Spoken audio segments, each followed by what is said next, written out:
안녕하세요. 보타임엔 미국의 소식입니다. 5월 6일 헤드라인 뉴스를 전해드리겠습니다.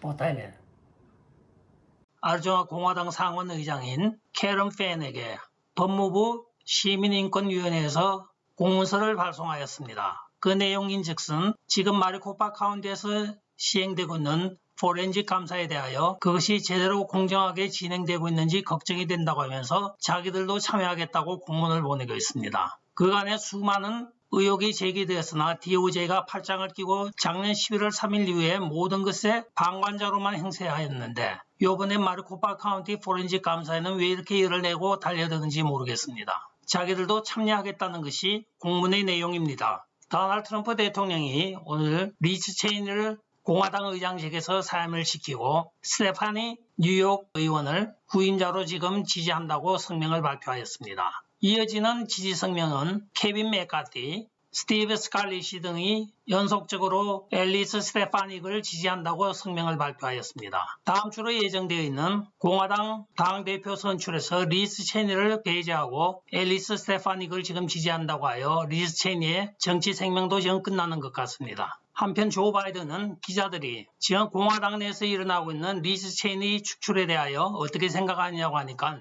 조 바이든 말이 공화당원을 이해할 수가 없습니다. 이렇게 이야기를 하고 있답니다. 민주당원들은 자기 당 대표를 배신한다는 걸 생각도 못하고 있는데 리즈 체니가 한 짓을 보면 자기 당 대통령을 탄핵하자고 10명을 규합하여 앞장섰던 당 대표입니다. 한편 도널드 트럼프 대통령 지지 성명에 대하여 앨리스 스테파닉은 대통령님 감사합니다 하고 오늘 트윗을 하고 있습니다. 앨리스 스테파닉은 25살에 하원에 당선되어 뉴욕 지구에 지금 4선째 하고 있습니다. 하버드에서 학사학위를 취득한 것으로 알려지고 있습니다. 스테파니 의원은 도널드 트럼프 대통령 골수 지지자이기도 합니다. 한편 오늘 앨리스 스테파닉이 도널드 트럼프 대통령에게 감사하다고 트윗을 하면서 2020년도 선거에서 이겨서 낸시 펠로시를 집으로 돌려보내자고 이야기를 하고 있습니다. 이 스테파니 의원은 2014년도 최연소로 하원에 당선된 여성 의원으로서 2020년 작년 선거 때에는 공화당 여성 후보들을 위하여 모금운동을 펼쳐서 200만 불을 모금하여 전해준 경력이 있습니다.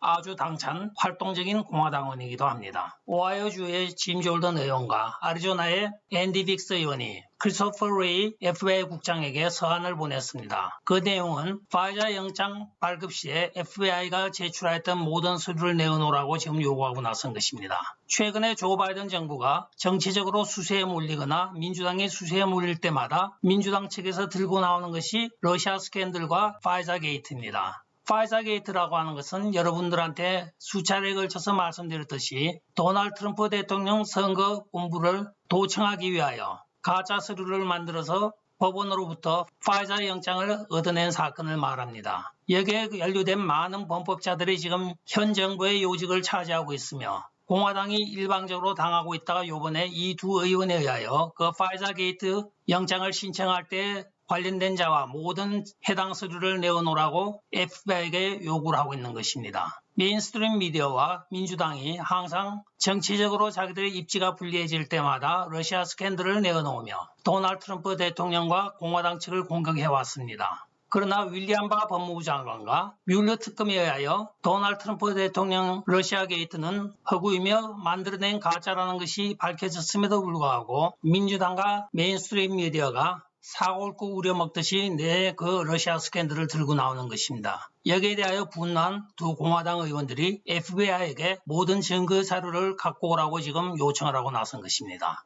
3M 회사가 미군에게 납품한 귀마개 하나 때문에 710만 불의 배상금을 지불하게 되었습니다. 오늘 페사콜라 지방법원에 의하면 미군이 사용하는 귀마개가 소음을 충분히 차단하지 못하여 청력을 손실하였다고 주장한 미군들의 주장에 손을 들어주면서 710만 불을 배상하라고 판결하였습니다. 이 귀마개는 작은 소음과 작은 소리는 아무 저항이 없이 잘 들리게 되어 있으며 폭발물이나 총소리 같은 큰 소리는 차단하게 설계가 되어 있습니다.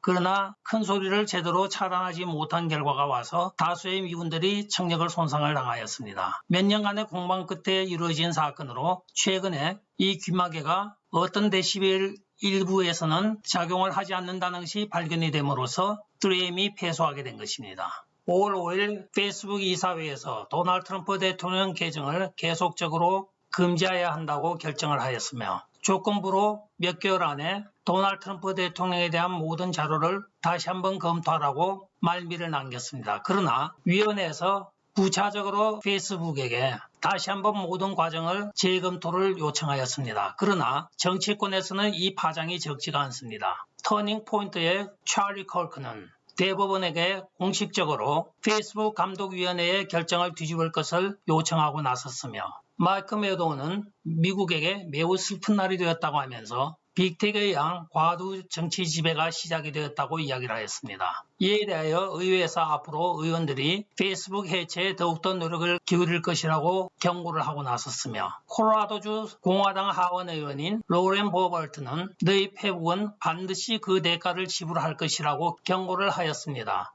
페이스북이 무슨 배짱으로 이런 엄청난 일을 저질렀는지 모르겠습니다. 대부분의 정치권에서는 정치적인 토론과 정치적인 논쟁을 왜 플랫폼이 거기에 관여를 하여 자기들이 금지를 시키고 삭제를 시키는지 모르겠다고 하면서 여기에 대하여 반드시 페이스북과 모든 빅텍들이 그 대가를 지불해야 한다고 소리를 높이고 있습니다.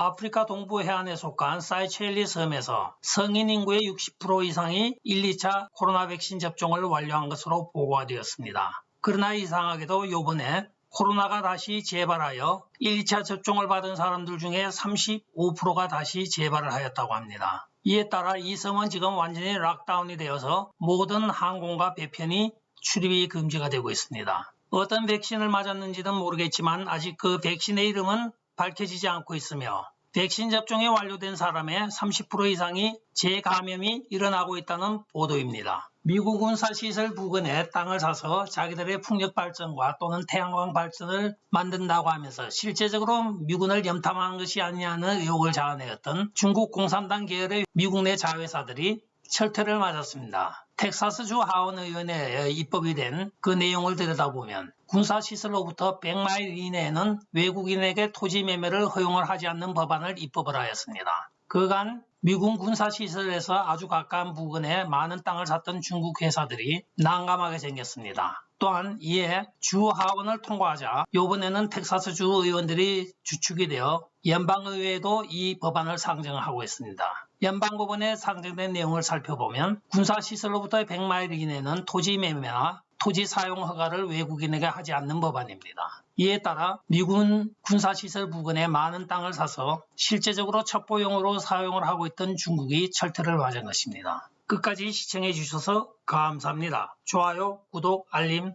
공유 부탁드리고 댓글 많이 부탁드리겠습니다. 안녕히 계십시오. 바이.